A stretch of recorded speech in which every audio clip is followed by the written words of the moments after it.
মতিলিখিত সুসমাচার তার 7 অধ্যায়, মতিলিখিত সুসমাচার তার 7 অধ্যায়, মতিলিখিত সুসমাচার তার 7 অধ্যায় 24 থেকে 27 পদ। মতিলিখিত সুসমাচার তার 7 অধ্যায় 24 থেকে 27 পদ। এখানে আমার সাথে আপনারা প্রত্যেকে দেখুন, লেখা রয়েছে বাক্য, অতএব যে কেউ আমার এই সকল বাক্য শুনিয়া পালন করে তাকে এমন একজন বুদ্ধিমান লোকের তুল্য বলিতে হইবে যে পাষাণের উপরে আপন গৃহ নির্মাণ করিল, পরে বৃষ্টি নামিল, বন্যা আসিল, বায়ু বহিল এবং সে গৃহে লাগিল, তথাপি তাহা পড়িল না, কারণ পাষাণের উপরে তাহার ভিত্তিমূল স্থাপিত হইয়াছিল। আর যে কেহ আমার এই সকল বাক্য শুনিয়া পালন না করে তাহাকে এমন একজন নির্বোধ লোকের তুল্য বলিতে হইবে যে বালুকার উপরে আপন গৃহ নির্মাণ করিল, পরে বৃষ্টি নামিল, বন্যা আসিল, বায়ু বহিল এবং সে গৃহে আঘাত করিল, তাহাতে তাহা পড়িয়া গেল ও তাহার পতন ঘোরতর হইল। আমেন। আজকে আমাদের আমেন ক্যাটাগরি সেই ক্ষেত্রে রাখবো যেখানে সে বুদ্ধিমান গৃহ বেঁধেছিল, যে বুদ্ধিমান সেই গৃহকে বেঁধেছিল। আমাদেরকে জীবন প্রদান করে। তো আজকে যখন প্রভু আমাদেরকে সেই বাক্যকে শোনাতে চায়, যখন আমরা প্রত্যেক রবিবার আসছি, প্রত্যেক সময় দিনে দিনে আমরা বাক্যকে শুনছি, আমরা কি ঘর বানাচ্ছি? কি বানাচ্ছি? আমরা ঘর বানাচ্ছি। কার জন্য? নিজের জন্য। সেই ঘরটাকে আমরা বিল্ড করছি। আর এখানে ঈশ্বরের বাক্য বলছে, আর সেই যে বাক্য শুনে পালন করে না, বাক্য আমি শুনলাম, খুব ভালো লাগলো, খুব ভালো বচন দিয়েছে, কিন্তু আমি ওটাকে শুনে কাজে লাগাচ্ছি না, আমি প্র্যাকটিস করছি না, ওটার সাথে আমি চলছি না, তার মানে হচ্ছে আমি বালির ভিতরে ঘরকে বাঁধছি। বালি কি হবে? বালির উপরে যদি আমি ঘরকে বাঁধি কি হবে? যখন খুব জোরে হাওয়া দিবে, খুব যখন বন্যা আসবে, খুব যখন ঝড় আসবে, মানে কোনো হয়তো সমস্যা এলো, কোনো হয়তো পরেশানি এলো, কোনো ঘবরাহট বালি সিচুয়েশন যদি আমার জীবনে এলো, তখন আমার ঘর কি করবে? ডগমগ করতে থাকবে, নড়চড় করতে থাকবে। কিন্তু আমরা যে বাক্যকে শুনি, আজ হয়তো আমার কাছে কোনো সমস্যা নেই, আজ হয়তো আমার কাছে কোনো অসুবিধা নেই, আমি সুস্থ, কিন্তু যখন আমরা এই বাক্যকে শুনছি আর আমি বাক্যকে পালন করছি, আর যখন আমি একটা মজবুত ভিত্তির উপরে, পাথরের উপরে যখন আমি ঘরকে বানাবো, সেটা মজবুত হয়ে থাকবে। সেখানে অনেক বন্যা আসছে, অনেক ঝড় ঝাপটা হচ্ছে, অনেক বিপদ আসছে, অনেক অসুখ বিসুখ আসছে, অনেক মন্দ আত্মার সমস্যা আসছে, অনেক পরামর্শের গালিগালাজ আসছে, অনেক নিন্দা আসছে, কিন্তু ওই ঘর আমার মজবুত আছে। ওই ঘর কেউ নড়াতে পারবে না, কোনো বিপদ নড়াতে পারবে না, কারণ ওই ঘরকে মজবুত ভিতের উপর আমি রেখেছি। এই জন্য খ্রিস্টদের প্রিয়জন ঈশ্বর তার পবিত্র বাক্যতে আমাদের শিখিয়ে থাকে, আমাদের পালন করা, বাক্যকে পালন করার খুব প্রয়োজন রয়েছে। আমি যখন প্রার্থনায় বসি, আমি সর্বপ্রথম ঈশ্বরের কাছে রাখি যে প্রভু, যে বাক্যগুলো আমি পাঠ পড়ছি, আমাকে এক্সারসাইজ করতে সাহায্য করে। দেখবেন অনেকে যারা মোটা লোক থাকে, তো তাদের চিন্তা করে আমি কি করব? এক্সারসাইজ করব, আমি স্লিম হব, আর তারা প্রচুর ভিডিও দেখতে থাকে। এক ক্যাটাগরির মানুষ থাকে, প্রচুর ভিডিও দেখে, ও আমাকে এমনি করতে হবে, এরকম স্যুট কিনবো, এরকম জুতো কিনবো, আর কিনে আমি দৌড়াতে যাবো, মর্নিং ওয়াকে যাব, খুব চিন্তা করে, কিন্তু তারা করে আর উঠতে পারে না। হয়তো না সকালে ঘুমিয়ে যায়, না কিছু করে, বা কিছু করে খাবার দেখে তারা পারে না, সব তাদের ব্যর্থ হয়ে যায়। কিন্তু এক প্রকারে থাকে যারা দেখে আর সেটাকে করতে শুরু করে, সেই এক্সারসাইজকে করতে শুরু করে। এই বাক্য হচ্ছে আমাদের এক্সারসাইজ মতো। আমাদের শরীর হেলথ যেরকমই থাকুক, আমরা যখন এক্সারসাইজ করি কি হয়? চেঞ্জেস আসে। কিন্তু পবিত্র বাক্য বলছে, তোমরা হয়তো এই জগতে অনেক এক্সারসাইজ করছো, তার থেকে উত্তম হচ্ছে তুমি যদি এই বাক্যে এক্সারসাইজ করো। তো আজ আমাদেরকে শিখতে হবে বাক্যে আমাদের এক্সারসাইজ করতে। যখন বাক্য যেটা শুনছি, সেটা যখন করতে থাকবো, আমার জীবন প্রভুতে রূপান্তরিত হবে, প্রভুর মতো আমি হয়ে যাব। এই জগতে থাকলে আমাকে অনেক কিছু নড়চড় জিনিস আমি দেখতে পাবো, কনফিউশনে থাকবো, বুঝতে পারবো না। কিন্তু যখন আমি বাক্যে চলতে থাকবো, যতই ঝড় আসুক, যতই বান আসুক, যত জোরে ঝড় এসে আমাকে উড়িয়ে নিয়ে যাওয়ার জন্য মনে হবে ওই বাবা এবার মনে উড়ে যাবো, কিন্তু সেটা উড়বে না, কারণ মজবুত ভিতের উপরে রয়েছে। হালেলুয়া। আজকে আমরা সেই ঘাতক হতে চাই যে মজবুত ভিতের উপরে তৈরি করবো, যে ঘর কখনো পড়বে না। আর যেরকম আপনি সুখী রয়েছেন, আপনার ঘর দাঁড়িয়ে রয়েছে। দুঃখে থাকবেন, তখন আপনার ঘর সিধে হয়ে দাঁড়িয়ে যাবে। হালেলুয়া। আমি বিশ্বাস করি, প্রার্থনা রাখি আপনাদের ঘর সেরকম হোক। যখন আপনারা ফল কিনতে যান না, আঙ্গুর কিনেছেন কখনো? দেখবেন আঙ্গুর ফলওয়ালার কাছে দু ধরনের ক্যাটাগরির আঙ্গুর থাকে, একটা দেখবেন ডালে ঝুলছে আর একটা পড়ে রয়েছে। আপনি কি কোনটা চাইবেন? যেটা ডালে ঝুলে থাকে, ওর দাম কিন্তু বেশি থাকে। আর যেগুলো কিছু খুলে খুলে পড়েছে সেগুলো পড়ে থাকে, সেগুলো অত লোক নিতে চায় না, আর এগুলো কে আর নিবে। কিন্তু যে ডালে ঝুলে থাকে সেই আঙ্গুরটাকে আপনি বেছে নেন। কেন? দাম বেশি থাকলো, জানেন ও ডালের সাথে জুড়ে রয়েছে, তো তাজা আছে, ওর ডালগুলো সুন্দর রয়েছে, তো ডালের সাথে জুড়ে রয়েছে। খ্রিস্টের বাক্যে আমাদেরকে যোহল লিখিত সুসমাচার তার 15 অধ্যায় যদি আমরা দেখি, যোহল লিখিত সুসমাচার তার 15 অধ্যায় 4 এবং 5 পদ। যোহল লিখিত সুসমাচার তার 15 অধ্যায় 4-5 পদ। যোহল তার 15 অধ্যায় 4-5। কেউ বলুন। আমাতে থাকো আর আমি তোমাদিগেতে থাকি। শাখা যেমন আপনার হইতে ফল ধরিতে পারে না, দ্রাক্ষালতায় না থাকিলে পারে না, তদ্রূপ আমাতে না থাকিলে তোমরাও পারো না। আমি দ্রাক্ষালতা, তোমরা শাখা। যে আমাতে থাকে এবং যাহাতে আমি থাকি প্রচুর ফলে ফলবান হয়, কেননা আমা ভিন্ন তোমরা কিছুই করিতে পারো না। আমিন। তো আজ আমরা যখন জগতে নিজের ফল খাওয়ার জন্য চুজ করি, যেটা ডালের সাথে যে আঙুরটা ঝুলে আছে সেটাই কিনি। তো আজ প্রভু আমাদেরকে চুজ করে যারা যিশুর সাথে ঝুলে আছে। হালেলুয়া। খ্রিস্টে তো অনেক বিশ্বাসীকে দেখা যায় যারা খ্রিস্টের আঙুর রয়েছে, খ্রিস্টান, আমি খ্রিস্টান, যিশুকে ভালোবাসি, কিন্তু তারা পড়ে রয়েছে একটা বালতির ভিতরে, একটা কৌটোর ভিতরে রয়েছে, একটা সেখানে ফলওয়ালার কাছে একটা ঝুড়ি থাকে, ওইখানে পড়ে রয়েছে, ডালের সাথে তারা নেই। তো লোক দেখে দেখে আর ওটাকে নিতে যায় না। কিন্তু যেটা ঝুলে আছে ডালের সাথে রয়েছে, সেই শাখা পোশাখার সাথে আটকে রয়েছে, সবাই এসে সেটাকে কিনে নিয়ে চলে যায়, সেটাকে ব্যবহার করা যায়, সেটাকে গ্রহণ করা যায়। খ্রিস্টের প্রিয়জন, আজ প্রভু চাইছে আমরা যেন খ্রিস্টের সঙ্গে ঝুলে থাকি, খ্রিস্টের সাথে জুড়ে থাকি।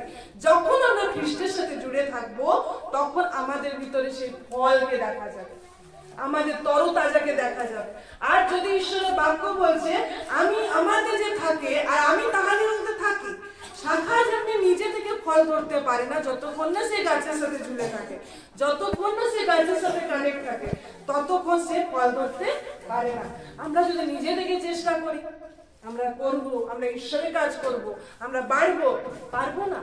যিশুর সাথে আমাকে জুড়ে থাকতে হবে, যিশুর মধ্যে থেকে আমাকে চলতে হবে। আর যখন আমি যিশুর মধ্যে থেকে থাকবো আর চলবো, তখন আমি আসলে বাড়তে পারবো। এই জন্য ঈশ্বরের বাক্য বলছে বিশ্বাস ছাড়া তাকে প্রীতিকর করা সম্ভব না। যদি আমাদের মধ্যে বিশ্বাস না থাকে, তাহলে আমরা ঈশ্বরকে খুশি করতে কখনো পারি না। এই জন্য যদি আমরা বলছি আমরা ঈশ্বরের উপর ভরসা রাখি, ঈশ্বরের উপর নির্ভর করেছি, তাহলে আমাদের সেটা হৃদয়ে, ক্রিয়া এবং আমাদের চেহারায় প্রকাশ পাবে। কোথায়? সবাই বলি, হৃদয়ে, ক্রিয়ায়, চেহারা। এই তিনটে জায়গায় যদি আমি বলছি আমি ঈশ্বরকে বিশ্বাস করি, তাহলে এই তিনটে জায়গায় সেটা প্রকাশ হবে। ফার্স্ট হচ্ছে আমি হৃদয়ে সেটাকে বিশ্বাস করি, তারপর আমার কাজে দেখা যায়, তারপর হচ্ছে আমার চেহারার ভিতরে, আমার বডি ল্যাঙ্গুয়েজের ভিতরে সেই বিশ্বাস দেখা যাবে যে আমি প্রভুর উপরে ভরসা করেছি। এই জন্য ঈশ্বর তার প্রত্যেক বাক্যকে আমাদের জন্য জীবন্ত করে রাখা। শদ্রক, মেশক, আবেদনগো, এই তিনজন ছিল, ঠিক আছে? শদ্রক, মেশক, আবেদনগো, এই তিনজনকে বলা হয়েছে একটা প্রতিমা তৈরি করা হয়েছে। এই প্রতিমার উপরে তোমরা কি করো? প্রণাম করো। তারা প্রণাম করেছিল? তারা কিন্তু কেউ প্রণাম করেনি। তারা যে ঈশ্বরের উপর ভরসা রাখতো, সেটা তাদের কাজে, হৃদয়ে এবং তাদের চেহারার দ্বারা প্রকাশ করেছিল। সকলে বার করে দানিয়েল তার 3 অধ্যায় 15 পদ। দানিয়েল তার 3 অধ্যায় 15 পদ। পুরাতন নিয়মে হচ্ছে দানিয়েল তার 3 অধ্যায় 15 পদ।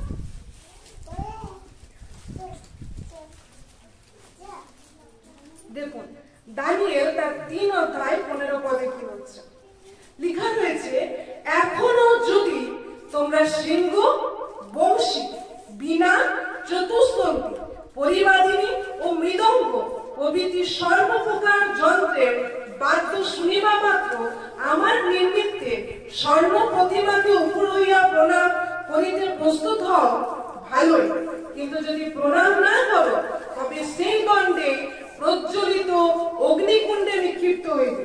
আর এমন দেবতা কে যে আমার হস্ত হইতে তোমাদেরকে উদ্ধার করবে?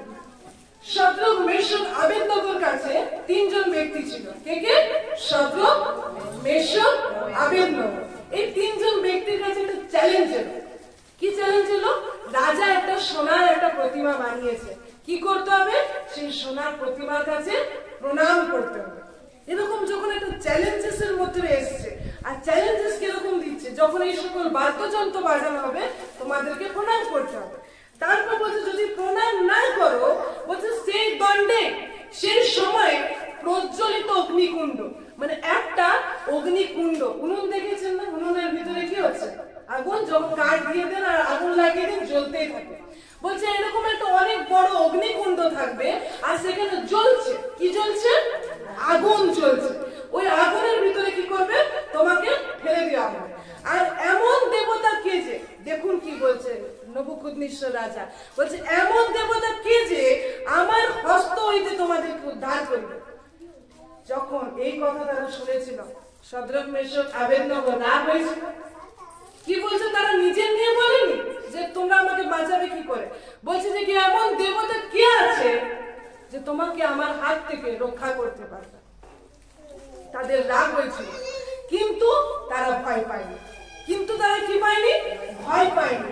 তারা সাহসী ছিল, হিম্মত রেখেছিল। সেই ব্যক্তি, তারা ভয় পায়নি। কেন তারা ভয় পায়নি? কারণ তারা মৃত্যুকে ভয় পায়নি। কাকে ভয় পায়নি? মৃত্যুকে তারা ভয় পায়নি। আর জানেন, যারা মৃত্যুকে ভয় পায় না, তারা সবকিছু করতে পারে। তারা কি করতে পারে? সবকিছু করতে পারে। একটা গল্প বলি শোনো। একজন যুবক রাজা ছিল, কম বয়সে একজন রাজা ছিল। একটা রাজা রাজ্যে গেছে, আর গিয়ে খবর পেয়েছে যে কি একটা যুবক কম বয়সে একটা রাজা এসেছে, আর সে নাকি তাকে হুমকি দিয়েছে, যে পুরাতন রাজা রয়েছে তাকে হুমকি দিয়েছে, বলছে আমি তোমার রাজ্যকে কি করবো? দখল করে নেব। কি করে নেব? দখল করে নেব। তো মন্ত্রী আর রাজা ডিসকাস চলছে, বলছে বাপরে, এ আবার কি একজন রাজা এলো, আর নাকি কম বয়সী একজন যুবক, সে এসে বলছে আমার রাজ্য নাকি দখল করবে। রাজা বলছে যাও মন্ত্রী, ওকে গিয়ে একটু বুঝাও, ও কেন আমার সাথে মিথ্যা পাঙ্গা লড়তে এসেছে, ও কি আমার ক্ষমতা জানে না? ও একজন যুবক হিসেবে এত সাহস পাচ্ছে কি করে? আমার এত বড় রাজ্য, আর সে এসে বলছে আমি তোমার রাজ্য দখল করে নেব। তো মন্ত্রী বলছে কম বয়সী ছেলে তো, উঠছে এখন, এই জন্য বলছে ওরকম, ওকে বুঝিয়ে রাজামশাই ওকে ছেড়ে দিই, না তো বেকার বেকার ওদের জীবন নষ্ট হয়ে যাবে। তো মন্ত্রী মশাই এখন গেছে সেই যুবক রাজার কাছে। যুবক রাজার কাছে গিয়ে বলছে, এই তুমি এখন বোকার মতো কেন কাজ করছো?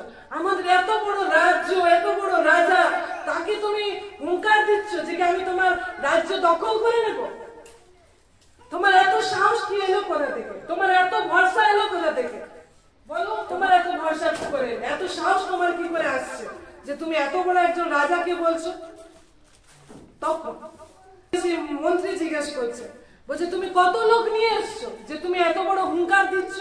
তুমি কত লোকজনকে জড়ো করেছো যে বলছো যে কি তোমার রাজ্যকে আমি দখল করে নেব? সে বলছে আমার 500 লোক আছে। কি বলছে? সেই যুবক রাজা বলছে আমার 500 সেনা রয়েছে, 500 লোক রয়েছে। তখন মন্ত্রী মশাই হাসছে। মন্ত্রী এসে বলছে তুমি 500 লোক নিয়ে আমার রাজ্যে তুমি লড়তে এসছো? তুমি জানো না আমার 3000 সেনা রয়েছে। কয় হাজার? 3000 বলছে আমার সেনা রয়েছে, আর তুমি 500 লোক নিয়ে বলছে আমার রাজ্য দখল করে নেবে। তখন বলছে আপনি জানেন না আমার 500 সেনার কত দম আছে। তখন ওই যে রাজাটা ছিল, যে যুবক রাজা, সেই যুবক রাজা একটা সৈন্যকে ডাকলো, তুমি এসো তো সামনে। সে সামনে এলো সৈন্যটা, এসে নিয়ে বলছে তোমার বন্দুকটা তোমার এখানে লাগাও। লাগিয়েছে সেনাটা, বলছে শুট করো। শুট করে দিল নিজের সেনা, আর সে সঙ্গে সঙ্গে মাটিতে লুটিয়ে পড়ে গেল। সে আরেকটা সেনাকে ডাকলো, সেই যুবক রাজাটা, সেই যুবক রাজা আরেকটা সেনাকে তার ডাকছে, 500 জনের ভিতরে। সে বলছে তোমার বন্দুকটা নিয়ে তোমার ছাতিতে লাগাও, ছাতিতে লাগালো। আর সে বলে শুট কর, শুট করে দিল, মরে গেল। তো মন্ত্রী বুঝতে পারছে না কি বলছে, কি দেখাতে চাইছে। বলছে আপনি জানেন না আমার কাছে 498টা যারা মৃত্যুকে ভয় পায় না সেই সেনারা আপনার কাছে যাচ্ছে, যাদের মধ্যে মৃত্যুর কোনো ভয় নেই, মরার কোনো ভয় নেই। আপনাকে, আপনার রাজাকে যেরকম লোক কুকুরকে বেল্ট বেঁধে নিয়ে যায়, আমি কালকে আপনার রাজাকে ওরকম বেল্ট বেঁধে নিয়ে যাব। আর যখন এরকম কথা বলেছে, সে রাজা চলে গেল, মন্ত্রী চলে গেল, এরকম বলল।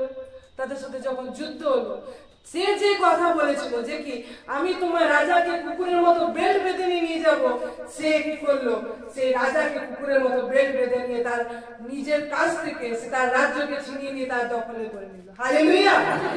তাহলে কি দেখতে পাচ্ছি, কজন সেনা ছিল তার কাছে? প্রায় 500 জনের কাছে।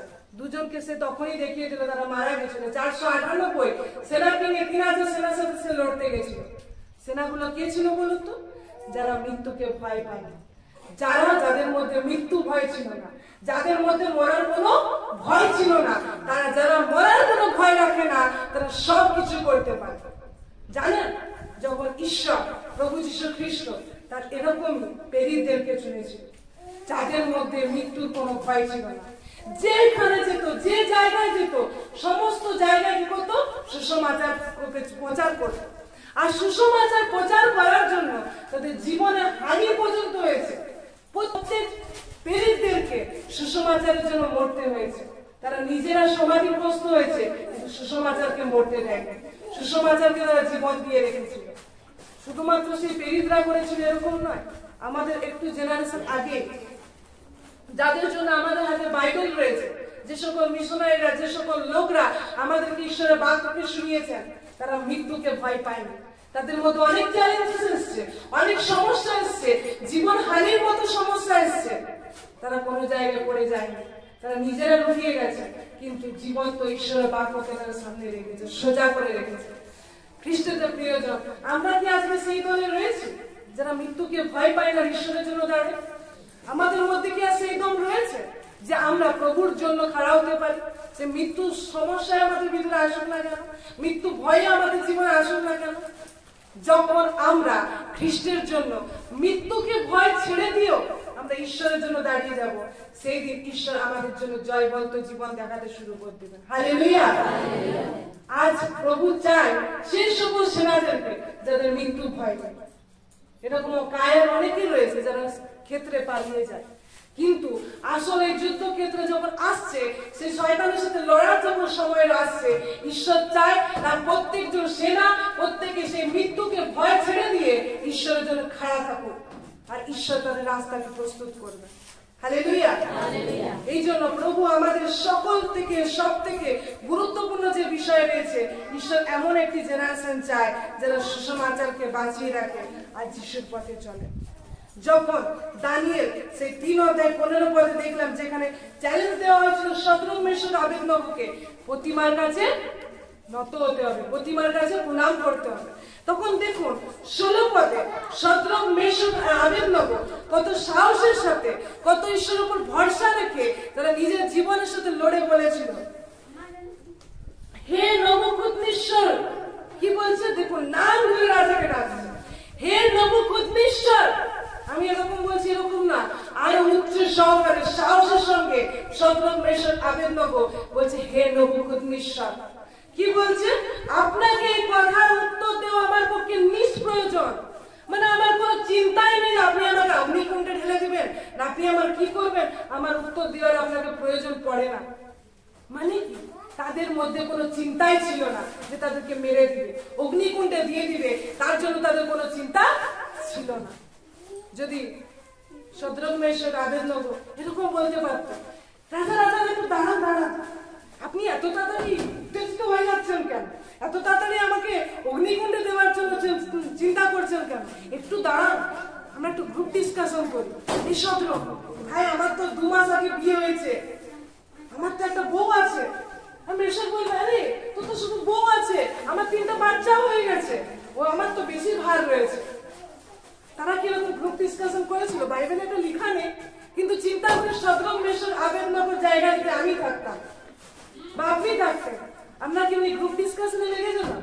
আরে ভাই রাজা বসে একটু দাঁড়ান, 5 মিনিট সময় দিন, দেখি আমরা কথা বলে কি করা যায়। তারা কি এরকম চিন্তা করেছিল? আরে আমাদের বউ বাচ্চা আছে, এত সংসার আছে, হাতটা এমনি নমস্কার করে মুখ ঘুরে এমনি করে দেবো, পার হয়ে যাবো। রাজা কি জানে? ঈশ্বর তো আমার হৃদয় জানে, ঈশ্বর তো দেখছে আমি কতটা ঈশ্বরকে ভালোবাসি, হাত জোড়ো করে মাথা ঘুরিয়ে নমস্কার করে দিব, পার হয়ে যাবো, আবার অগ্নিকুণ্ডে ঢেলে দিবে। তারা এই গ্রুপ ডিসকাশনে গেছিল? তাদেরও তো বউ বাচ্চা থাকতেই পারে, তাদের তো আরো জীবন সব থেকে বড় জীবন আছে, তারা কিন্তু যায়নি। নির্ভীক ভাবে রাজাকে বলেছিল, হে নবুকদ্নেশ্বর, তার নাম ধরে তাকে সাহসের সঙ্গে বলেছিল, আপনাকে আমার উত্তর দেওয়ার নিষ্প্রয়োজন মনে হয়, কারণ আমি আমার জীবন মৃত্যুর চিন্তা করি না, কারণ আমি জানি সর্বশক্তিমান আমাকে রক্ষা করতে পারে। তারা এটা বলেছিল। সদরঘ মেশক তাদের চেহারায় কি দেখা দিয়েছিল? তারা বলেছিল, না না, ঈশ্বর আমাকে বাঁচাতে পারে, অগ্নিকুণ্ডে আমাকে ফেলবেন না, বলেছিল। তারা বলেছিল, যদি আমরা অগ্নিকুণ্ডে ফেরেও যাই, সে রাজা যখন দেখলো এদের ভিতরে সেই সাহস, এদের ভিতরে সেই হিম্মত, তখন তারা রাজাকে বলছে, তোমরা এত শক্তি হিম্মত কোথা থেকে আসছে? সদরঘ মেশক তখন সেই রাজাকে জবাব দিয়েছিল, আপনি যেটা পারেন আমাদেরকে অগ্নিকুণ্ডে ফেলে দিতে, সেটা আপনি বলবেন, কিন্তু আমরা যে ঈশ্বরকে মানি, সে অগ্নিকুণ্ড থেকে বার করে আমাদেরকে উদ্ধার করতেও পারবে। হালেলুয়া! আমরা সেই ঈশ্বরের আরাধনা করি, আমাদের জগতের মানুষ অগ্নিকুণ্ডে দিতে তো পারে, কিন্তু সেখান থেকে বার করার ক্ষমতা আজকে আমাদের কাছে এটা ইজি মনে হচ্ছে। চিন্তা করি, একটা অগ্নিকুণ্ডে মানুষকে ফেলে দিলাম, সেখান থেকে বার হওয়া কি নর্মাল কোনো চিন্তা আছে? কিন্তু সেই দিন সদরঘ মেশক আবেদনগর নিজেদের চোখ দ্বারা যেটা মনে হয়, তাদের কাছে আগে এগুলো হয়েছে কিনা আমরা জানি না, আজকে আমাদের কাছে হয়েছে আমরা বলছি, কিন্তু তাদের কাছে তারা চোখে যেটা হয় জানে, অগ্নিকুণ্ডে গেলে কেউ ফিরে আসে না, কিন্তু তার সত্ত্বেও তারা বলেছিল, আমরা যদিও ওখানে যাই, ঈশ্বর আমাদেরকে সেখান থেকে উদ্ধার করতে পারে। এটা হচ্ছে সেই বিশ্বাসে চলা, এটা হচ্ছে হৃদয়ে আমরা বিশ্বাস করি, ক্রিয়াকে বিশ্বাস করি, এবং আমাদের চেহারা, আমাদের বডি এক্সপ্রেশন তাই কথা বলে। যতক্ষণ না আমরা শুধু সেই সেম সিচুয়েশনে বিশ্বাসকে রেখেছি আর অন্য সিচুয়েশনে ঘাবড়ে যাচ্ছি, তার মানে আমাদের ভিতরে বিশ্বাসের কমি রয়েছে। আজ প্রভু দেখতে চায় সেই জেনারেশনকে, সেই সন্তানদেরকে, যাদের হৃদয়ে, যাদের কার্যে, যাদের চেহারার ভিতরে সে একই বিশ্বাসকে দেখা যায়, যেরকম সদরঘ মেশক আবেদনগর ভিতরে ছিল। হালেলুয়া! আজ যখন আমরা ঈশ্বরের কাছে রয়েছি, আমরা কি সেই নবুকদ্নেশ্বর মতো আজকে আমাদের কাছে রাজা নয়, আমাদের শত্রু হচ্ছে সে শয়তান। যখন হয়তো আমাদের জব লাগছে না, আমাদের চাকরি লাগছে না, যখন আমার কাজ নেই, বা যখন আমার 30 বছর হয়ে গেছে কিন্তু এখনো বিয়ে হয়নি, বা যখন আমার বিয়ে হয়ে গেছে কিন্তু এখনো 6 মাস হয়ে গেল কিন্তু এখনো কোনো গর্ভফল দেখা যাচ্ছে না, বা যখন আমি অসুস্থতার ভিতরে অনেক প্রার্থনা করছি, লাগাতার ভাবে ক্রন্দন করছি, প্রভু আমাকে ঠিক করো, তখন আমি অসুস্থর ভিতরে রয়েছি, বা তখন যখন আমি আর্থিক সমস্যার ভিতরে যাচ্ছি, আমার আর্থিক পরিস্থিতি ঠিক হচ্ছে না, বা তখন যখন আমি অনেক কষ্টের ভিতর দিয়ে গুজরাচ্ছি, তখন যখন শয়তান আমাদেরকে এরকম চ্যালেঞ্জ করে, তখন কি আমরা বলতে পারি সদরঘ মেশক আবেদনগর ভিতরে যে আমি আমার জবের কোনো চিন্তা করি না, আমাকে তোমার উত্তর দেওয়ার নিষ্প্রয়োজন মনে হয়, কারণ আমার জবের থেকে, আমার বিয়ে হওয়ার থেকে, আমার গর্ভফলের থেকে, আমার অসুস্থতার থেকে, আমার সুস্থ হওয়ার থেকে, আমার আর্থিক সমস্যা থেকে উঠে আসার থেকে আমি সেই ঈশ্বরকে ভালোবাসি, সেই ঈশ্বরে আমি গৌরব করি, ঈশ্বরের জন্য আমার সর্বপ্রথম স্থান। কিন্তু যদি আমি ঘাবড়ে যাই শয়তানের কাছে, তার মানে আমাদের আধ্যাত্মিক যে স্থিতি এখনো সঠিক নেই। যদি আমরা চিন্তা করছি, সে সমস্যার ভিতর ঘাবড়ে যাচ্ছি, নিরাশ হচ্ছি, বিচার আসছে অনেক খারাপ খারাপ, তার মানে আমার বিশ্বাস বাহ্যিক ভাবে রয়েছে। কিন্তু আমাদেরকে প্রভু সেই সদরঘ মেশক আবেদনগর মতো চিন্তা ছেড়ে দিয়ে তার উপর ভরসা করতে।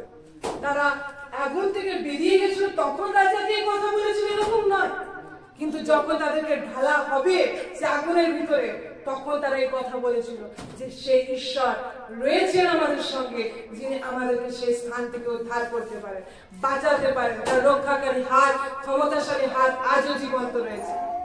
হালেলুয়া।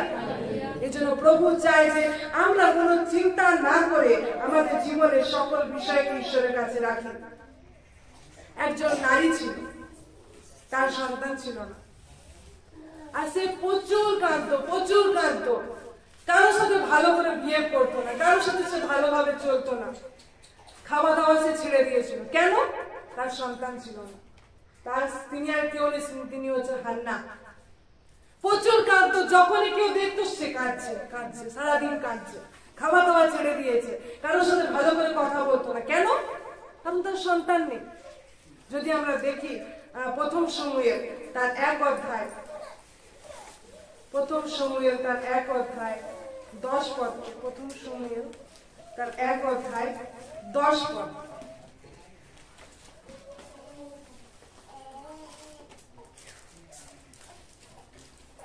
লেখা রয়েছে প্রথম সমুয়েল তার 1 অধ্যায় 10 পদ, আর হান্না তিক্ত প্রাণা হইয়া সদা প্রভুর উদ্দেশ্যে প্রার্থনা করিতে অনেক রোদন করিতে লাগিলেন।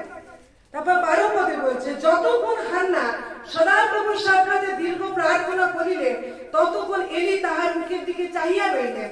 কেননা হান্না মনে মনে কথা কইতেছিলেন, কেবল তাহার ওষ্ঠাধন হইতেছিল, কিন্তু তাহার স্বর শোনা গেল না। এই জন্য এলি তাকে মত্ত জ্ঞান করিলেন। এই যে হান্না ছিল, যার কোনো সন্তান ছিল না, সে সারাদিন কাঁদতো, তার মন, তার হৃদয় তিক্ত হয়ে গেছিল, একদম তেতো হয়ে গেছিল। কারোর সাথে ভালো করে সে মিষ্টি করে কথা বলতে পারতো না, সারাদিন সে চোখের জল ফেলতো, সারাদিন সে কাঁদতো, খাবার দাবার পর্যন্ত ছেড়ে দিয়েছিল। সেই অবস্থাতে একদিন যখন তারা গিয়ে এলো ঈশ্বরের গৃহেতে, শুধু তার এমন প্রার্থনা করছে, তার শুধু গলাটা নড়ছে, তার আওয়াজও শোনা যাচ্ছে না। জানি, যখন আমরা এমন প্রার্থনা করি, আমাদের শব্দের স্বর যখন কেউ শুনতে পায় না, সে ঈশ্বর আমাদের সকল শব্দের স্বর শুনে নেন। তিনি আমাদের সকল শব্দের, আমাদের প্রার্থনা উত্তর দিয়ে থাকেন। যখন এলি তাকে দেখলো, সে শুধু প্রার্থনা করছে, কেঁদে কেঁদে প্রার্থনা করছে, চোখের জল ফেলে ফেলে তার মনকে তিক্ত করে নিয়েছে, খাওয়া দাওয়া সে ছেড়ে দিয়েছে। তখন এলি 17-18 পদে দেখতে পাই, প্রথম সময়ে তার 1 অধ্যায় 17-18 পদে, তখন এলি উত্তর করিলে, তুমি শান্তিতে যাও, ইসরায়েলের ঈশ্বরের কাছে যাহা যাহা যাচ্ছা করিলে তাহাতে তিনি তোমাকে দিও। হান্না কহিলেন, আপনার দৃষ্টিতে আপনার এই দাসী অনুগ্রহ প্রাপ্ত হোক। পরে সে স্ত্রী আপন পথে চলিয়া গেলেন এবং ভোজন করিলেন, তাহার মুখ আর বিষণ্ণ রহিল না। আমেন। আজকে আমরা অনেকে প্রভুর কাছে আসি, আর যখন আমরা প্রার্থনা পাই না, তখন আমরা নিরাশ হয়ে যাই, আমরা প্রভুর উপস্থিতির কাছে আসতে চাই না, তার কাছে যেতে আমাদের ভালো লাগে না। এই হান্নার মতো, যতক্ষণ হান্না চোখের জল ফেলছে, তিক্ত হয়ে গেছে, খাওয়া দাওয়াকে ছেড়ে দিয়েছে, কোনো উত্তর সে পাচ্ছিল না। কিন্তু যখন এলি যাজক তাকে বলল যে ঈশ্বর তুমি যা কিছু তোমার প্রার্থনা রেখেছো, ঈশ্বর সকল প্রার্থনা শুনবেন, আর সে সেটাকে বিশ্বাস করে নিল, ঈশ্বরের উপর ভরসা করে নিল, আমাকে বলেছে বলে ঈশ্বর শুনবে। তারপরে লেখা আছে, সে তার আর কান্নাকাটি করলো না, তার মুখে আর কোনো বিষণ্ণতা ছিল না। সে কি করলো? ভোজন পান করা শুরু করলো, সে আনন্দে থাকা শুরু করলো। তার লোকে যখন তার মুখ যখন আগে দেখতো সে সারাদিন কাঁদছে, হতাশ রয়েছে, নিরাশ রয়েছে, কিন্তু এরপরে যখন সে প্রার্থনা করলো, বিশ্বাসে রিসিভ করলো, তার মুখকে যখন এবার সবাই দেখছে তার মুখ বিশ্বাসে পরিপূর্ণ, তার মুখ আনন্দে পরিপূর্ণ, তার মধ্যে আর কোনো নিরাশা নেই, কিন্তু সে ঈশ্বরের উপর বিশ্বাস করে রয়েছে। আর যখনই তার মুখে এরকম পরিবর্তন হলো, তার বিশ্বাস শুধু হৃদয়ে নয় কিন্তু কার্যে এবং তার চেহারা যখন প্রকাশ করতে শুরু করলো, ঈশ্বরের বাক্যে লেখা আছে, তখন তার জীবনে সমুয়েলকে দেখা দিল। হালেলুয়া। আমরা কান্নাকাটি করি, ছেড়ে দিয়ে আসা, আর আমরা ঈশ্বরের প্রতি তিক্ত হয়ে যাই, আর ঈশ্বরকে দোষ দিতে থাকি, তুমি শুনছো না আমার প্রার্থনা। কিন্তু ঈশ্বর চায় এই সন্তান, এই নারী কখন উঠবে, আর উঠে মুখটা বিশ্বাসে পরিপূর্ণ করবে, আনন্দে পরিতৃপ্ত করবে। এর মুখ যখন দেখবে, আমাকে লোকে দেখতে পাবে, আর তখনই আমার জীবনে তার আর ঈশ্বরের উদ্ধারের কার্য শুরু হয়ে যায়। হালেলুয়া। আমরা এই সমস্ত বিষয়গুলো অনেক সময় অজ্ঞান থেকে যায়, অজ্ঞাত আমাদের কাছে থেকে যায়, আর আমরা ভাবি কেন উত্তর আসছে না, কেন কিছু করতে পারছি না? কিন্তু যখন আমরা সেটাকে বিশ্বাস করে নিই, আমাদের হৃদয়ে, কার্যে আর আমাদের চেহারার ভিতরে তা প্রকাশিত হয়, তখন আমরা ঈশ্বরের রাস্তাকে দেখতে পাই। অনেকজন তো এরকম থাকে, টেনশনের কথা কোনো শুনলো না, শুরু তার মুখের অনেকগুলো কালার চলে এসছে। টেনশনে যে একটু কথা শুনেছে তার বাথরুম ছুটতে শুরু, বাথরুমে কে রয়েছে ধাক্কা ধাক্কা করছে, আরে ভাই খুলে আমাকেই যেতে হবে। কেন? টেনশন, এত চিন্তা, এত ঘবরাহট। মানে ঈশ্বরের বাক্যকে আমরা শুধু বাইরে বাইরে রেখে নিয়েছি, কিন্তু বিশ্বাসের সঙ্গে চলছি না। যখন আমরা বিশ্বাসে চলি না, তখন আমাদের জীবনে ভয়ের আত্মা কাজ করতে থাকে, নাকি বিশ্বাসের আত্মা। একটা কথাকে খুব সুন্দর আমার লেগেছিল, যা ঈশ্বরের সন্তান বলছে, যত বেশি আমরা বিশ্বাস আমাদের বাড়ে, তত চিন্তা আমাদের কম হতে থাকে। যত বেশি আমাদের বিশ্বাস বাড়ে, তত আমাদের চিন্তা কম হতে থাকে। আর যত বেশি চিন্তা বাড়ে, তত আমাদের বিশ্বাস কম হতে থাকে। যত বেশি আমরা চিন্তা করতে থাকবো সেই বিষয়, আমাদের বিশ্বাস, আমরা যতই বলি বিশ্বাস করবো, যতই বাক্য পড়বো, বাড়বে না। কারণ আপনার চিন্তার আত্মা আপনার জীবনে হাবি হয়ে আছে, বিশ্বাসে উৎপন্ন হতে দিবে না। কিন্তু যখন আমাদের জীবনে বিশ্বাস বাড়াতে থাকবে, আমি চিন্তাকে ছেড়ে দেবো, আমার জীবনে চিন্তা কম হতে থাকবে। অনেক ডিপ্রেশন, অনেক এংজাইটির পেশেন্ট এখন চারদিকে ঘুরে বেড়াচ্ছে, সাইকিয়াট্রিস্ট তারা খুঁজছে, কিন্তু তারা জানে না, যদি ঈশ্বরের বাক্যকে তারা বিশ্বাস করতে থাকে, তাদের জীবনের সকল চিন্তায় কমে যাবে, না কোনো ওষুধ, না কোনো ট্রিটমেন্টের প্রয়োজন। ঈশ্বরের বাক্যের বিশ্বাস তাদেরকে সকল আজাদি দিতে পারে। হালেলুয়া। খ্রিস্টের প্রিয়জন, আজকে আপনারা যতজন ঈশ্বরের ঘরে এসেছেন, কত আনন্দের বিষয় এবং কত গৌরবের বিষয়। এই বিষয়গুলোকে যখন আমরা আপন করে নিব, আমাদের জীবনে চিন্তা থাকবে না। আমরা কখন সমস্যা দেখিও, কিন্তু জানি ঈশ্বর আমাদের জীবনে সেই সমস্যা দূর করে দিতে পারে। যেরকম শদ্রক মেশক দেখেছিল, সমস্যা তাদের সামনে ছিল, কিন্তু তাদের বিশ্বাস এতটা বড় ছিল, তাদের জীবনে কোনো চিন্তাই ছিল না, এই জন্য তারা রাজাকে উত্তর দেওয়াও প্রয়োজন মনে করেন। হালেলুয়া। কিন্তু যখন আমাদের জীবনে অনেক চিন্তা জমে আসবে, তখন আমরা ঘবরাতেই থাকবো। আমরা শুধু ঘবরাচ্ছি, আমরা শুধু চিন্তায় রয়েছি, টেনশনে রয়েছি, কিন্তু আমরা ঈশ্বরের উপর বিশ্বাস করতে পারছি না। আসলে আমাদের জীবনের প্রয়োজন, আমরা যা কিছু করি না কেন, তার ভিতর থেকে ঈশ্বরের উপর আমাদের নির্ভরশীল হওয়া প্রয়োজন রয়েছে। আরেকটা গল্প শুনে, আপনাদের দেখি গল্প বেশি ভালো লাগে। তো একটা লোক ছিল, ঠিক আছে, তো তার 10টা রুম ছিল। কটা রুম ছিল? 10টা রুম ছিল। আর সেই লোকটা বারবার দেখতো তার ঘরে শয়তান আসছে। কে দেখতো? সেই লোকটা দেখতো তার বাড়িতে সবসময় দরজা খটখট হচ্ছে, ঠকঠক করছে দরজা। আর যে সে খুলতো দেখতো শয়তান, আবার সে দরজা লাগিয়ে দিত, গিয়ে ঘরের ভিতর ঢুকে যেত। আর ঘরে গিয়ে আসতো বারবার শয়তান আসতো। সে বারবার দেখতো আমার ঘরে শয়তান আসছে, সে ভয়ে গেট লাগিয়ে দিত। তো একদিন সে এরকম ঘরে রয়েছে, আর একদিন ঠকঠক হয়েছে। সেটা একটু আসতে ছিল, ঠকঠক হয়েছে। সে ভাবছে আমার ঘরে তো কেউই আসে না, শুধু শয়তান আসে, শয়তানই এসছে হয়তো। সে গিয়েছে, আস্তে করে গেট খুলেছে, আর দেখছে যে কি যিশু দাঁড়িয়ে আছে। সে যখন দেখছে যে যিশু দাঁড়িয়ে আছে, যিশুকে সে ওয়েলকাম করলো, আসুন আসুন প্রভু, আপনি আমার ঘরে আসুন, আপনি আমার ঘরে এসে থাকুন। আপনার জন্য আমি না, আমার উপরতলায় একটা বেস্ট ঘর রয়েছে, সব থেকে আমার 10টা ঘর যেটা রয়েছে না, 10টা রুম রয়েছে আমার ঘরে, তার ভিতরে সব থেকে বেস্ট রুমটা সে উপরতলা হচ্ছে, এটা আমি আপনাকে দিতে চাই। সে কি করেছে? যিশুকে নিয়ে গেছে সেই উপরতলায়। আরে সে বলছে, জানেন যিশু, সব থেকে যত আমার ঘর রয়েছে, সব থেকে সুন্দর হচ্ছে এই ঘরটা, যেটা আমি আপনাকে দিয়ে দিয়েছি। এটা এখন আপনার ঘর, আপনি ইস্তেমাল করুন। তো যিশু বলছে, ঠিক আছে, ধন্যবাদ। দিয়েছে, যিশু ওই ঘরে রয়েছে। তারপরে হয়ে গেছে, সে নিজের ঘরে চলে গেছে, যিশুকে উপরতলায় একটা ঘর দিয়ে দিয়েছে, যিশু রয়েছে সেখানে। আবার কিছুদিন পরে একটা এরকম ঠকঠক শুনতে পাচ্ছে, এমনি শুনতে পাচ্ছে, দেখছে তার দরজাকে নক করছে। সে বুঝতে পেরেছে এ তো শয়তানই হবে, আমার ঘরে তো কেউ আসে না, ওই আছে। সে গেট খুলেছে, আর কি দেখছে শয়তান, আবার তাড়াতাড়ি করে গেট বন্ধ করে দিয়েছে। দৌড়ে গেছে যিশুর কাছে উপরতলায়, গিয়ে বলছে, জানেন যিশু, আমার ঘরে কেউ আসে না, আমার ঘরে শুধু শয়তান আসে, শুধু শয়তান আসে, আসে দরজা এসে খটখট করে, আর সে বলে আমি ঢুকবো তোর ঘরে, আমি থাকবো তোর ঘরে। তখন যিশু বলল, তোমার কটা ঘর রয়েছে? সে বললো 10টা ঘর রয়েছে। তো বলছে, তুমি আমাকে একটা ঘর দিয়েছো। তো বুঝলো যিশুর আরো ঘরে প্রয়োজন রয়েছে। তো যিশুকে তখন বললো ঠিক আছে, আপনাকে আমি একটা ঘর দিয়েছিলাম, আজ থেকে আমার 5টা ঘর, আপনার 5টা ঘর। আপনাকে আমি আধা দিয়ে দিলাম আমার ঘরে, 5টা রুম আপনার, আর আমার 5টা রুম থাকবে। তো যিশু বলল ধন্যবাদ। চলে গেল সে নিজের ঘরে চলে গেল। এখন হচ্ছে যিশুর হলো 5টা রুম, আর সেই ব্যক্তিটারও 5টা রুম। থাকছে থাকছে থাকছে, আরেকদিন দেখেছে তার ঘরে এরকম করে ধরধর করছে, তার গেট আবার নক করছে। সে বলল কি যে হচ্ছে, শয়তানটা বারবার এসেই যাচ্ছে। যিশু আছে আমার ঘরে, তাও এসে যাচ্ছে।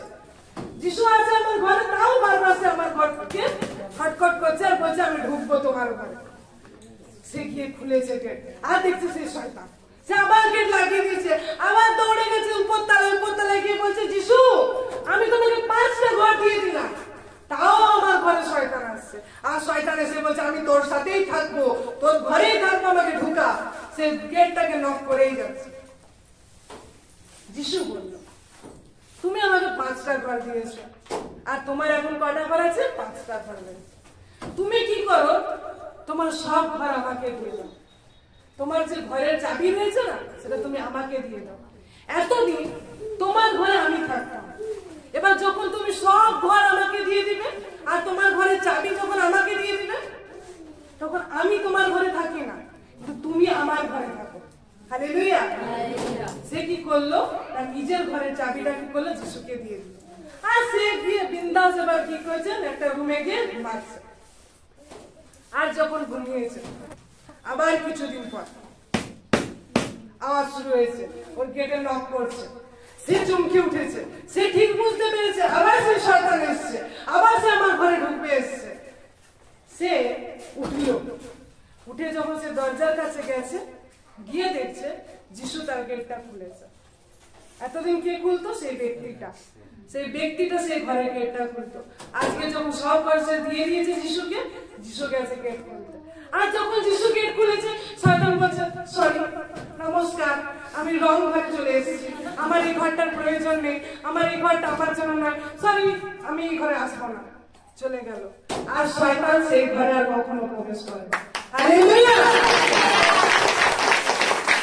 খ্রিস্টীয় প্রিয়জন, আমরা যিশুকে একটা ঘর কিনে দিই আর বলি এটা আমার বেস্ট জায়গা যিশু তোমার জন্য, তুমি এই স্থানে, এই রবিবারটা তোমাকে দিয়ে দিলাম, এই জায়গাটা তোমার, ও আমি এই ঘন্টাটা রেখেছি, এই প্রার্থনার সময়টা তোমার, বাদবাকি ঘরগুলো আমার।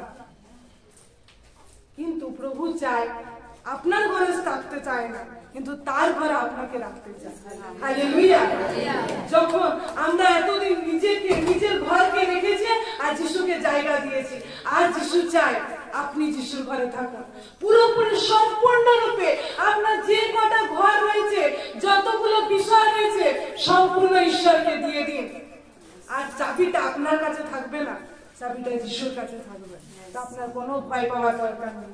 জানেন, অতদিন তো সেই ব্যক্তিটার গেট খুলতো আর দৌড়ে পালিয়ে যেত শয়তানকে দেখে। সেদিন কি করেছে, যখন যিশু গেট খুলেছে আর শয়তান এরকম হাত জোড় করে আছে, সে যিশুর পিছন দিক থেকে দেখছে শয়তানের অবস্থাটা। কার পিছন থেকে দেখছে? যিশুর পিছন থেকে। কারণ সেদিন গেট যিশু খুলেছে আর শয়তান পালিয়ে গেছে। সে খুব ফুর্তি করতে থাকলো, খুব আনন্দ করতে থাকলো, এবার থেকে যিশু আমার ঘরে, আর কোনোদিন আমার ঘরে শয়তান আসবে না, কোনো শয়তান আমার ঘরে আর ঢুকতে পারবে না। আজ প্রভু চায় আপনার সব ঘরগুলো তার রাজত্বে হোক, তার অধিকারে হোক। আপনার চিন্তার প্রয়োজন নেই, সে আপনাকে হরণ করে নিবে না, তার দখলে কিছুই এসে যাবে না, কারণ আপনি তার হয়ে যাবেন। এতদিন হয়তো যিশুকে একটা ঘরে রেখে বা 5টা জায়গা আমি দিয়েছি, এই দিনের 5 ঘন্টা তোমার আর বাকি আমার, বা 5টা ঘর তোমার, বা একটা ঘর আমি বেস্ট জিনিস যিশুকে দিয়ে দিয়েছি। আমার ঘুম থেকে উঠার প্রথম জায়গাটা হয়তো আমি প্রভুকে দিয়ে দিয়েছি, কিন্তু প্রভু আপনার শুধু একটা ঘর আর 5টা ঘর কিছুক্ষণ সময়কে চাইছে না, যিশু আপনাকে সম্পূর্ণ রূপে চাইছে। আর যখন সম্পূর্ণ রূপে আপনি যিশুকে দিয়ে দিবেন, আপনার জীবনে না কোনো চিন্তা থাকবে, না কোনো শয়তান আক্রমণ থাকবে, না আপনার ডগমগ করবে, না কোনো টেনশনের কথা শুনে আপনার ঘবরাহট আসবে, কারণ আপনার ঘর যিশুর হাতে। আজ খ্রিস্টতে প্রিয়জন, নিজের জীবনের পুরোপুরি সম্পূর্ণ ভার তার হাতে সঁপে দিন। আর আপনার ঘরের চাবি, আপনার জীবনের চাবি, আপনার সমস্ত কিছুর উপরে যিশুকে অধিকার দিয়ে দিন। যখন তিনি আপনার জন্য দরজাকে খুলবেন না, সেই দরজা বন্ধ করার ক্ষমতা কারো থাকবে না। আমিন। তিনি যখন আপনার জন্য রাস্তা বানাবেন, সেই রাস্তায় বন্ধ করার জায়গা কারো থাকবে না। তিনি যখন আপনার জন্য আওয়াজকে তুলবেন, আপনার জন্য আর কারোর আওয়াজের প্রয়োজন নেই। তিনি যখন আপনার জন্য প্রার্থনা করবেন, আর কারোর প্রার্থনার প্রয়োজন নেই। জানেন, ঈশ্বরের বাক্য লেখা আছে, তিনি অবিরত তার সন্তানদের জন্য পিতার কাছে প্রার্থনা করছেন। হ্যালো, কি বলছো? আমাদের জন্য পাস্টার প্রার্থনা করছে, কোনো দিদি প্রার্থনা করছে, কোনো ম্যাডাম, কোনো ঈশ্বরের লোক, আরো কোনো বড় ব্যক্তি প্রার্থনা করছে, এরকম নয়। আপনার জন্য স্বয়ং খ্রিস্ট প্রভু যিশু, লেখা আছে তার বাক্যে, তিনি পিতার কাছে বিনতি করেন যেন তার সন্তানদের সকল আশীর্বাদ দেওয়া হয়। আর পিতা যিশুকে দেখে আপনার জন্য সব আশীর্বাদকে দিয়ে দেয়। হালেলুয়া। এই জন্য প্রয়োজন রয়েছে আপনি নিজেকে তার হাতে সঁপে দিন। সমস্ত ঘরের চাবি আপনি যিশুর কাছে রাখুন। এই নয় শুধু রবিবারের দিন, এই নয় শুধু আমার কাজের দিন, বা এই নয় আমার কিছু কিছু স্থান, সবকিছু দিয়ে দিন। আপনার পড়াশোনা, আপনার কর্মক্ষেত্র, আপনার জীবনের ভার, আপনার বিয়ে, আপনার গর্ভপর, আপনার সুস্থতা, সবকিছু ঘর আপনি তাকে দিয়ে দিন। তিনি আপনার জন্য উত্তম দ্বারকে খুলবেন। তিনি হচ্ছেন দ্বার, তিনি হালেলুয়া। ঈশ্বরের বাক্যে আমাদের প্রত্যেককে আশীর্বাদ করুন। আসুন আমরা প্রার্থনা করি যে প্রভু, আমি আপনার জন্য সকল ঘরকে আজ খুলে দিতে চাই। আমার জীবনের সকল দ্বার আজকে তোমার হোক। প্রভু, আমি তোমার ঘর, আমার ঘরে তোমাকে রাখতে চাই না, কিন্তু তোমার ঘরে আমি থাকতে চাই। প্রভু, তুমি এরকম করো যেন আমি তোমাকে চালাবো, তোমাকে থাকতে দেবো, এরকম নয়, কিন্তু তোমার ঘরে আজ থেকে আমি থাকতে চাই। আর আমার জীবনের সকল দরজা তুমি খুলো। আসুন আমরা প্রার্থনা করি। পিতা, আমি নিজেকে তোমার কাছে রাখি, যে উত্তম বাক্য দ্বারা আমাদেরকে পরিতৃপ্ত করেছো। পিতা, সদরক মানুষের আবেদ নগর মতো আমার সেই সাহসী আপনাকে দাও, সেই শক্তিকে দাও, যেন আমি সকল পরিস্থিতিতে তোমাকে নিজের জীবনে জায়গা দিতে পারি। তুমি ফার্স্ট, আমি তোমার পরে হতে চাই। শয়তানের দুর্দশাকে আমরা দূর থেকে দেখবো, আর সে পালিয়ে যাবে, কারণ তুমি আমার জীবনের মালিক। প্রভু, হান্নান নেই আর রোদন আর কান্নাকাটি করে আর তিক্ত হয়ে ভোজন পান না করে নিরাশ থেকে জীবনযাপন নয়, কিন্তু আনন্দে, বিশ্বাসে এবং শান্তিতে এবং নির্ভরশীলতার সঙ্গে জীবনযাপন করতে চাই। প্রভু, অনেকবার প্রভু তোমাকে দোষ দিয়ে দিয়ে আমরা আমাদের জীবনের সকল উত্তম বিষয়কে হারিয়েছি। আজ আমার জীবনের সকল বিষয় তোমার হোক, কারণ তুমি যখন আমার জীবনের মালিক, সকল উত্তম বিষয় আমার জীবনের মালিক। ও পিতা, তোমায় ধন্যবাদ করি, উত্তম বাক্য দিয়ে আমাদের প্রত্যেককে পরিতৃপ্ত করেছো। আমি বিশ্বাস করি আমার মুখ বলেছে এরকম নয়, কিন্তু প্রত্যেকের হৃদয়ে তোমার যে পবিত্র আত্মাকে তুমি দিয়েছো, তাদের প্রত্যেকের সঙ্গে কথা বলেছে। আর এই বাক্য তাদের জীবনের জীবন পরিবর্তনকারী বাক্য হোক। প্রভু, তুমি তাদেরকে গ্রহণ করো। তারা আজকে যখন তোমার প্রিয়ে এসে তাদের নিজের জীবনের সকল ঘরগুলোকে তোমার কাছে সমর্পণ করছে, খুদাবদ তুমি নিয়ে নাও। যার অপেক্ষায় তুমি ছিলে, তুমি চেয়েছিলে যে তোমার সন্তানের সর্বস্ব তোমার হোক, পিতা তুমি তাহা গ্রহণ করো। প্রভু, তোমার সন্তানরা তোমার কাছে নিজেদের জীবনকে সমর্পণ করছে আর সব ভার দিয়ে দিচ্ছে। প্রভু, তুমি তাদের চাকরি নাও আর তাদের জন্য উত্তম দরজা তুমি খুলো, কারণ আমি জানি যেখানে তুমি দাঁড়াও শয়তানের সকল শক্তি বন্ধ হয়ে যায়, শয়তানের সকল রাস্তা বন্ধ হয়ে যায়, কারণ তুমি তার দরজার সম্মুখে। ও পিতা, ধন্যবাদ করি তাদের জীবনে এই মহা ব্লেসিংকে খুলে দেওয়ার জন্য।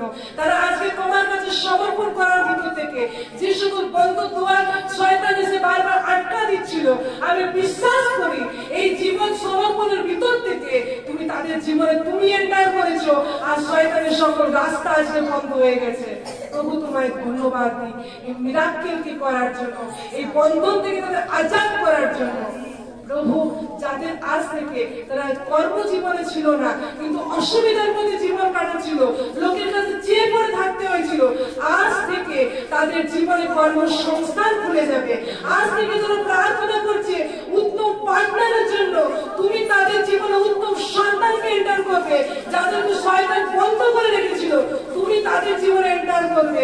আজ থেকে যারা অসুস্থর ভিতর ছিল, নিজের সুস্থতাকে দেখতে পাচ্ছিল না, আজ তাদের ঘর তোমাকে দিয়েছে আর তুমি তাদের সুস্থতার ঘর হয়েছো। আর যারা আর্থিক অনাটনের ভিতরে ছিল, অসুবিধার ভিতরে ছিল, যারা চাক্ষুষ দৃষ্টিতে দুনিয়াতে দেখছে যে এখন কারো কাজ নেই, কিন্তু আমি বিশ্বাসের সঙ্গে তোমার সন্তানদেরকে তোমার সকল ঘর দেওয়ার মধ্যে থেকে তুমি তাদের জীবনে নিউ বিগিনিং কে এন্টার করেছো পিতা, নতুন শুরুয়াত করেছো পিতা, তাই তোমাকে ধন্যবাদ দিই।